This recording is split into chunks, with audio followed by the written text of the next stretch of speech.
All right, welcome to What Are You Watching? And right now we're getting our outdoor time because, well, if you're watching this like 2 or 3 years in the future, this is a time of social distancing. But one of the things that means is that we are watching more TV and more movies than ever before. And so that's why Peter, this is Peter Henry by the way, and me, I'm Matt Wiggins. That's why we are creating this show just to help you think about what you're watching, make some good recommendations, connect some of it to scripture and to the gospel message, and maybe even give you a good next step, of a step you can take in your own life towards just meeting all those things all together.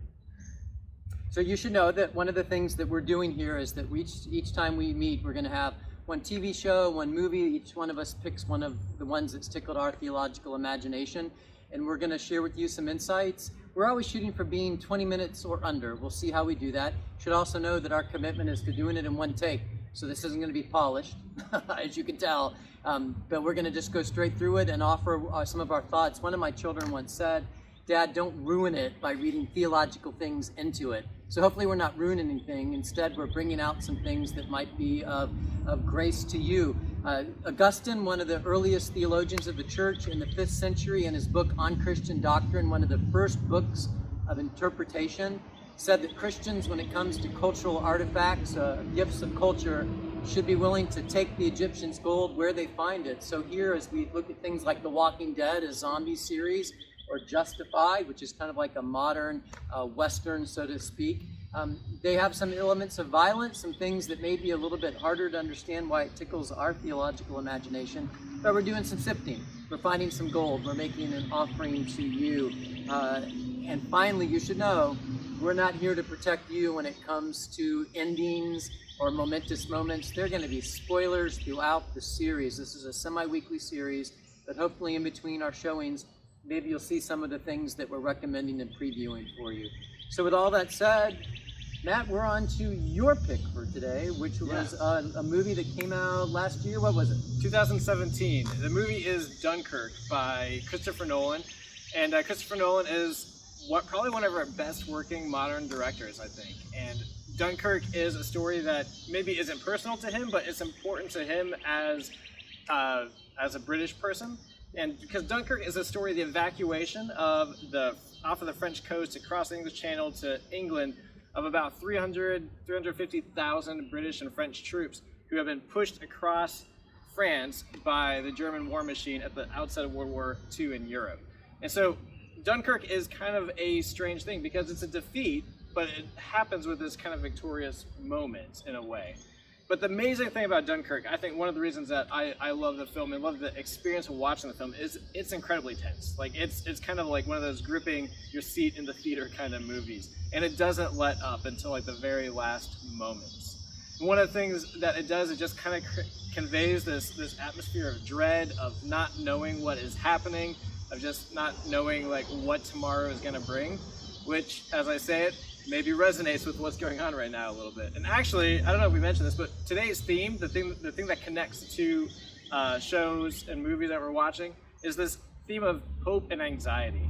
And Dunkirk is filled with anxiety. And I saw it back in 2017, and I just remember, like, you know, it's such an intense experience, but it's also such a good experience. Like, Christopher Nolan maybe isn't the most hopeful director, like as far as the stories he picks, but this moment ends on this kind of brilliant moment of hope. It's very quiet, it's very understated, but Hans Zimmer is the composer, fantastic score, ends on Winston Churchill's speech, and just some beautiful imagery. So it's a movie I love. When you talk about understated hope, I think sometimes we think of the big crescendos, but often in life, the signs of hope aren't the big events. They're the small bit of green that's worked its way up through the crack in the concrete that says that there's life beyond the desire to kill it. I mean, hope doesn't always have to be big.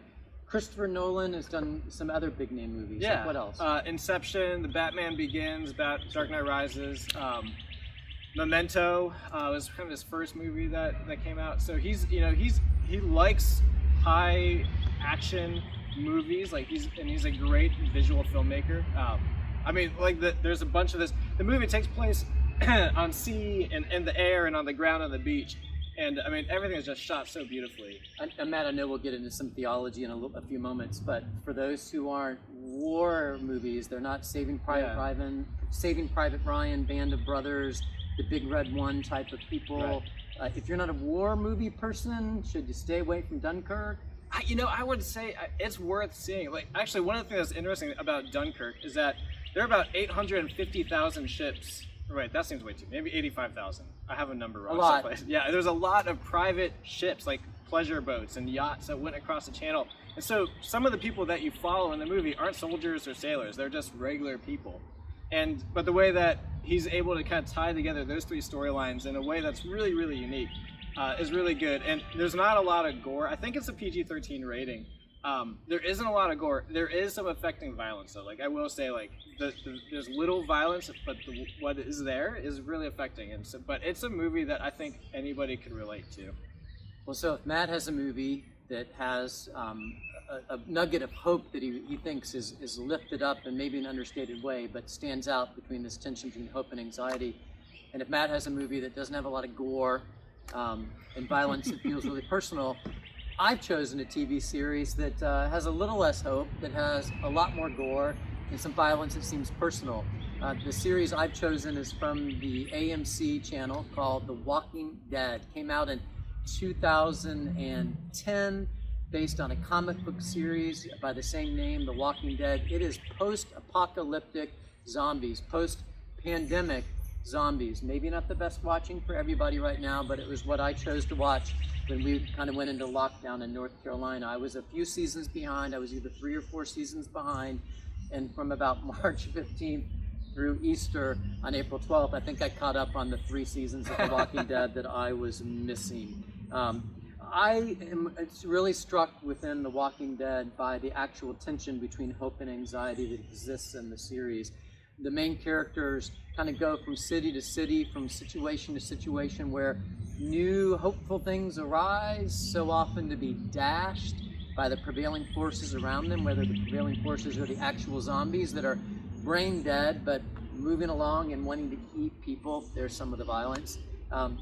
Or whether the prevailing winds against the people are other human beings that have given up hope and have chosen to become more evil, we might say, as a response to the pandemic and what's happened around them. So, and I would say, honestly, my series probably spends as much time or more on the anxiety, and you have to work a little harder for the hope. But that gets into some of my scripture that I get to in a moment. Maybe the only other thing to know about our series is that there's a particular band of folks. They start off with a guy named Rick Grimes and his wife and his son, and they move from kind of like northwest outside of Atlanta, through Atlanta, up to Virginia. But over time, like a snowball, they accumulate more characters, and it kind of builds up in terms of what they're doing. And eventually the series is not over, but we're left at the end of season 10 in Alexandria, Virginia, so right outside of DC, where they've just are meeting one of their biggest obstacles yet in terms of some of the outside forces that are wanting to squelch the hope of this community that's plowed fields, that's made solar electricity. Like, there's a whole bunch of good stuff going on. The question, as it always is will they survive the things that are coming from the outside? So, so a little more on the anxiety than on the hope side that Matt's got into. Well, I'm curious. I mean, you spent like 10 years in a way with these characters. Like, are there characters that kind of stand out to you as? Well, certainly one of the main characters, I mean, Rick Grimes, who's gone.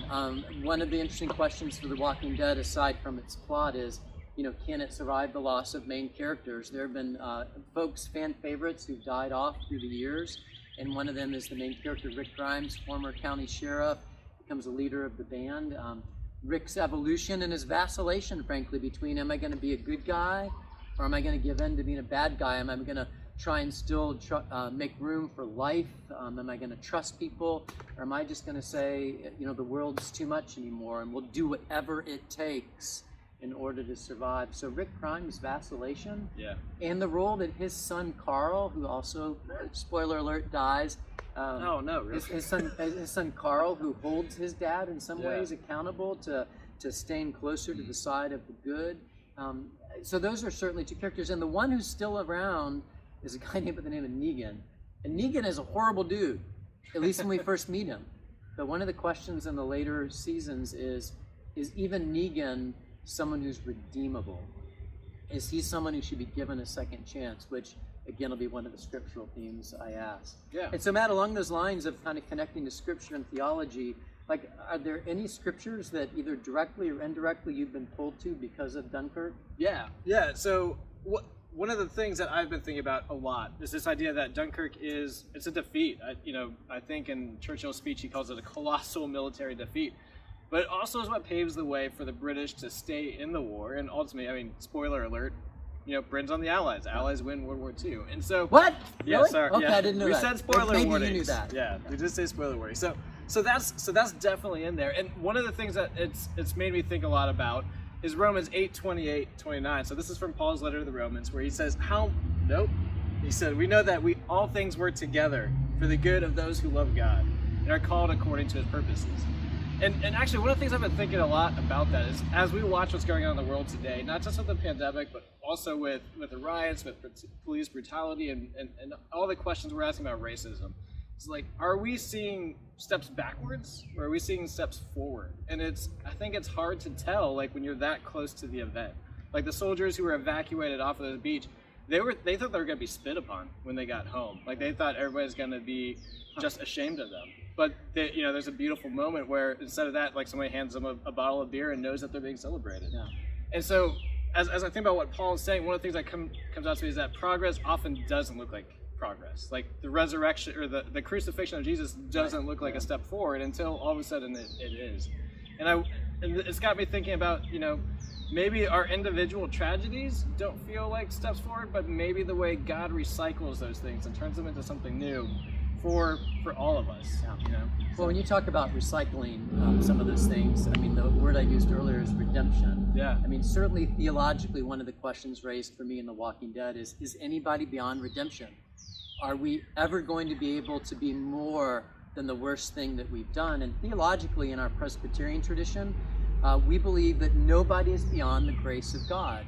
Now, we believe there's a response to God's grace, but theologically what it means is that even though there's original sin doesn't mean, total depravity. Total depravity doesn't mean that Matt Wiggins is so far gone that God can never touch him with grace and redeem him. Nobody is beyond redemption. And The Walking Dead asks that question pretty regularly. We get pretty horrible looking characters who some of the other characters ask us, can they be redeemed? Can they be brought back into the fold? Interestingly enough, one of the characters who believes in redemption, his name is, get this, Jesus. There is a priest, a fallen priest who's redeemed himself, that becomes a leader by the end of season 10. His name is Gabriel. And Gabriel works on this real challenge. Can Negan, that horrible guy, can he be redeemed? Can he be forgiven and brought back into the fold? But the other theological theme that really struck out to me, and you quoted from Romans, also in Romans, Paul, who knows a little bit about suffering and who worships a crucified and then resurrected Christ, says that suffering produces endurance, endurance produces character, character produces hope, and hope will not disappoint us. And certainly in The Walking Dead, there is a significant amount of suffering, and it does lead to endurance on the part of the survivors, which does build them up in character, not as characters, but in character.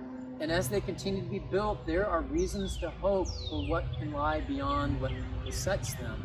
And so certainly for some of us in the midst of pandemic or war, whatever it is, what can come out of the suffering that can lead us to a better place? And I am always amazed by people in circumstances far more difficult than anything I've faced, and their ability to point me to things that are hopeful in the midst of or beyond the suffering they're going through. They live out that Romans passage all the time, and I think in some ways The Walking Dead invites us as well to move into that sense of hope on the other side of suffering. So I think maybe where that brings us now is what are the kind of the takeaways? What are the next steps that we can get to? Matt, before takeaway, I just want to defend my choice of The Walking Dead. Do you know that there are zombies in the Bible? I mentioned Romans, but in Ezekiel, the valley of dry bones, the bones that are brought together and they stand there, but there's no animation of God's Spirit in them yet. They are zombies. Also on the day that Jesus is crucified, Matt knows this, when Jesus dies on the cross, tombs around Jerusalem are opened and the dead come out and walk around the city. If you haven't read that, that's in the Gospel of Matthew. There are zombies in Scripture, even in the book of Revelation, where in those days men shall seek death, shall not find it, they shall desire to die, and death shall flee from them. How about that? Noah behind us, it's awesome. So, application points. Yeah. Had to move So it. you can hear me a little bit. Application points. Number 1, is anybody beyond redemption? Number 2, is all life precious? One of the challenges in The Walking Dead is, are the zombies worth saving? Some people want to save the zombies and others just think they're just all gone, but is all life precious? And finally, I think a really important application point is, in the midst of suffering, what might point me to hope? How might I walk into hope on the other side? So those are a couple of my applications. How about you? So, didn't know we would be doing this. So there's a prayer that I really like. It's 3 words, and sometimes that's all you need. And those words are thank you, yes. And it comes from a prayer of a guy named Dag Hammarskjöld. He used to be a secretary general. I couldn't pronounce his name when we practiced one time before. Yeah, Dag Hammarskjöld. But he, in his diary, which is published after his death, he has a prayer where he says, for all that has been, thank you. For all that is to come, yes. And so I think that's just such a fantastic embodiment of that Romans 8:28, that God can take whatever has happened and make it work together for our good, so that we can say thank you for it. And also that anything that's to come, we know is also going to somehow, I don't think it's like this overly optimistic thing. I think it's part of the miracle of who God is, that God can take anything that happens to us and somehow work it together for our good. Not maybe us as individuals, but our collective good. So to say thank you, yes, I think it's an amazing act of faith. Now, Matt, while I'm back here and I'm further away from you and the camera, ratings, I think we decided what we're going to do is boil it down to a general rating, maybe a little sub-elements to that, and a theological rating. So Dunkirk, generally speaking, what do you rate it? I mean, Dunkirk, I think for me, I don't know if I would have come up with everything I said if it wasn't for the situation we're in, but like once I started digging in, there's a lot to think about, a lot to consider. So I don't even know what I'd say, like, let's say 8. But as for an overall film, as an experience, like this is a film that's an experience. Like this is one like I hope to see in theaters again, because it's so beautiful, so moving, so tense. Like as a movie experience, I mean, I'd give it a 9 as like just a movie. So okay, yeah. And for theology? Yeah, theology. Like there's not theology there, but there's enough truth of human existence that you can find something to talk about. So let's say 6.5, 7. Okay, all right. Yeah. And then, as I move forward, so when it comes to my general rating for The Walking Dead, I would say I probably give it like a 7 or an 8. With 10 seasons, you can imagine there are waxing and waning moments, some seasons and shows that are stronger than others. Certainly times where they resort more to the violence and less to the character development, but overall a 7. And then when it comes to theology, again, like Matt, I think mine probably has more theology written into it. It's amazing how often names like Jesus and things like God come up. Whether or not it's always the best theology, but it asks important questions about God and about suffering, but then also teases out, I think, some good questions about, as I said, about redemption and life. So I'd say theologically, I'd give it a 6 or a 7. So, we're really hoping our next episode is not going to have someone weed whacking and cutting grass behind us, but we're glad you stuck with us for this so far. Our next episode of What Are You Watching is going to feature Justified. I'll be talking Justified, and you are talking about The Mandalorian, a Star Wars series. So we hope you join us for our next episode of What Are You Watching?